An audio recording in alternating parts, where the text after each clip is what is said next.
We all know what some people are willing to pay for a rare bottle of wine or whiskey. But what about for a perfect cup of coffee? Well, apparently we know some people who have paid 100 times the commercial price of coffee, and of one person who nearly paid for it with his own life.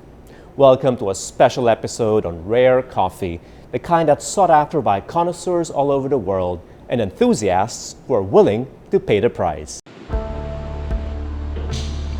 In this episode, we'll share the incredible tale of one coffee trader's pursuit of the perfect cup. We'll talk to the purveyor of one of the world's rarest coffees, Monk of Mokha from Yemen, and show you why this particular Yemeni coffee is literally worth risking one's life for, as its founder once did before. So join us, I'm David Celdran, and this is Executive Class.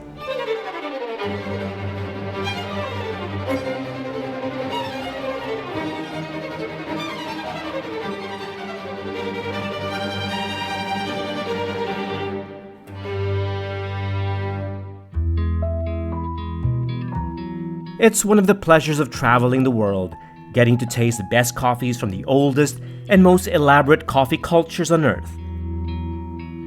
I've followed coffee's journey across the globe, from bean to shop, from farm to roaster, and all the way to your cup. So you could say that I've tasted some of the best, but nothing quite prepared me for what was to come next. We've tried a lot of specialty coffees in the past, but none quite as rare and as amazing as Monk of Mokha from Yemen. This was actually purchased at $100 a pound, one of the most expensive you'll find in the world. But you know what? It's actually more valuable than that when you consider the fascinating story behind the beans. This is rare Monk of Mokha coffee from a small batch of Arabica beans grown in Haraz, in the highlands of northwest Yemen, where the difficult terrain and the lingering civil war make it close to impossible to obtain. In what coffee professionals call a cupping session, Mokhtar Al-Kanshali of San Francisco's Monk of Mokha Company and Michael Harris of Henry & Sons Roasters in the Philippines introduced me to what is possibly the world's best coffee. So today we have two lots of coffee from an area called Haraz. These are samples that just came in 2 weeks ago, maybe 10 days ago to be exact. And right before I came, we roasted them. So these are some of the freshest Yemen coffee you'll ever have. The raw beans from Yemen were roasted by Henry & Sons in the Philippines, though Mokhtar's rare lots are also roasted, sold and served in many of the world's best coffee shops, the legendary third wave brand Blue Bottle included. It was a similar Monk of Mokha cup Michael once tasted that convinced him to purchase all 3 lots for sale at auction. Coffee auctions happen online usually, and I was there, I was looking at the prices, and I was like, I really want to have this coffee here, because the flavors were so distinct that I still remembered it. It was dried prunes, there was peach, it was so Stuff delicious. You've never tasted before. Yeah, stuff that it's really rare to find these things, and there was dark chocolate. Like the balance of the flavors was just so intense and so memorable that I put in a bid, and it was a crazy bid. It was for me. It's how much the coffee was worth to me. His bid of $100 per pound was 100 times the commercial price of the commodity. An exorbitant price, though not for Yemeni beans of such high quality, and in the case of Mokhtar's coffee, of such unusual rarity. The story of how Mokhtar braved his own personal tragedies while growing up in a poor immigrant family in the States, and his tales of survival while attempting to carry coffee out from war-torn Yemen have been written about in a best-selling book, The Monk of Mokha, a book that inspired Michael's collaboration with Mokhtar. I couldn't put it down. It was such an amazing story. It was so inspiring that there's a part in the book, like kind of spoiler warning. I thought he was gonna die, and I thought this man is so amazing. He's so inspiring. I have to reach out. I have to somehow reach out and see if, he can come to the Philippines and help me inspire farmers. So I got on Instagram and I found him. I messaged him. I said, your book is so inspiring. I wish you can come here to the Philippines and help us do what you did in Yemen. Since Michael reached out that first time, Mokhtar has been to the Philippines twice. Inspired by his own experience with farmers in Yemen, he's been to Manila to host coffee events to educate traders and farmers, and is currently involved in a philanthropic project with Benguet coffee growers. Did you know coffee was grown in the Philippines as far as 1730? And that at one point, the Philippines was the fourth Largest producer in the world. And so there's something there, there's a history there.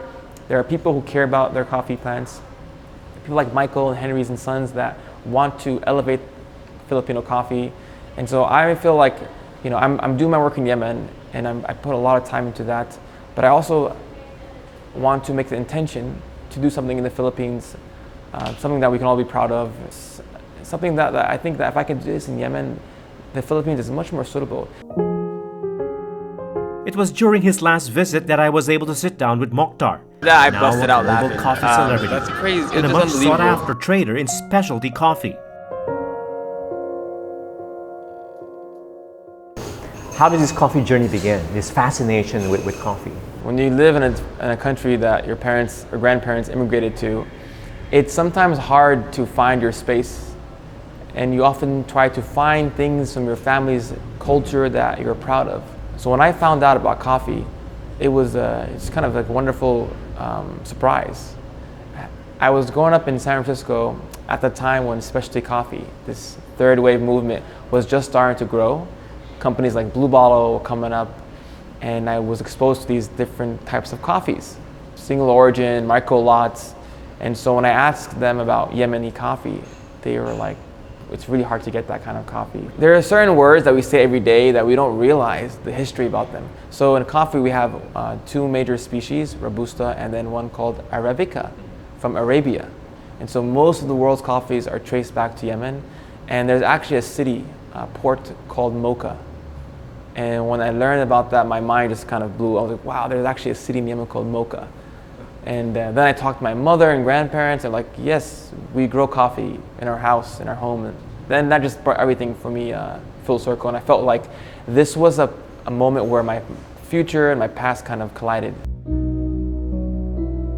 We often think of coffee professionals as either hard-nosed businessmen or dreamy hipsters, of which Mokhtar is one.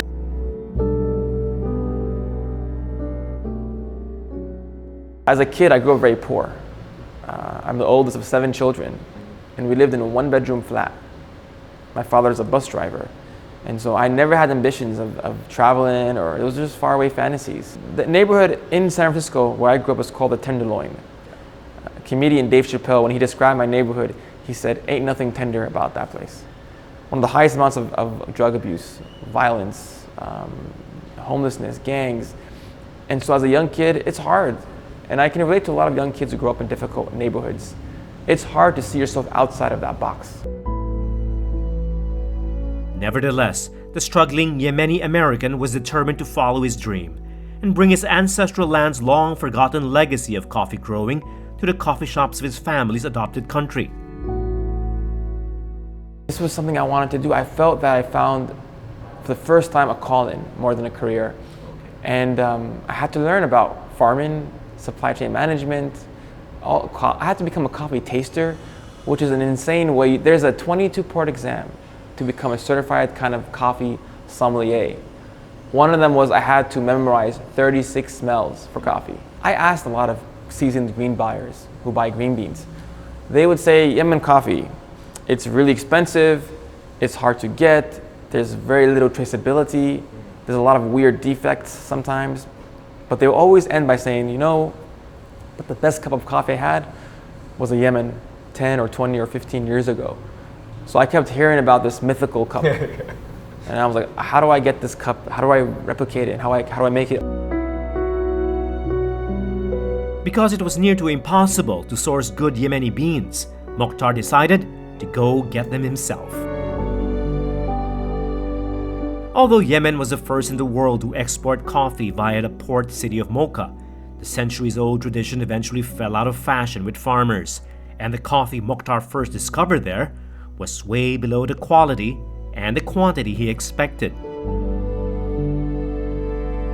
But after more months of searching, up in the highlands of Sana province, Mokhtar found the beans that would eventually set him and his small company on the path to global success. Looking at the pictures, knowing the climate, knowing the amount of rainfall this place gets, it doesn't make sense that coffee can survive there. Exactly. My grandfather says that, he says God does not create a place unless he puts people there and plants there that can survive. And so it's a very bitter and harsh environment, which actually helps the coffee plants. Many people know that grapes that are stressed, they can produce sweeter wines. For us, the coffee they're under a lot of stress from the low amounts of water.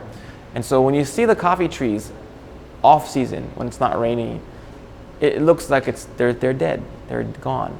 But as soon as some rain comes, someone called it the phoenix because it rises back.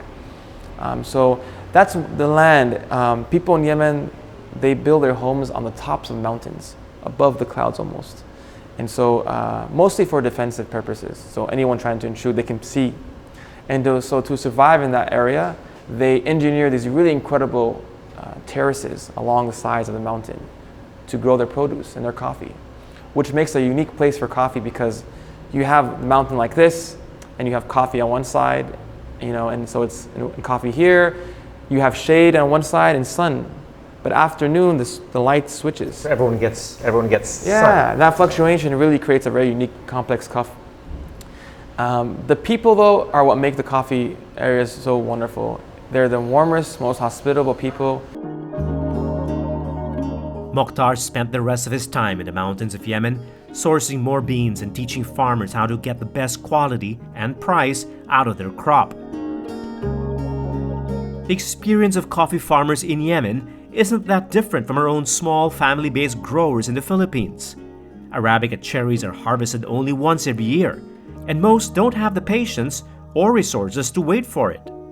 This, plus the lack of technology and skill, and the predatory practices of some traders and loan sharks, force many to turn to shortcuts that affect quality, or to other cash crops, maybe even lease or sell their land entirely. Despite the hardship he encountered with farmers, Mokhtar had the beans he wanted and was ready to head home. Except now, a civil war threatened his fledgling business, and to his horror, his own life as well. I tried to leave through the port of Aden in the south.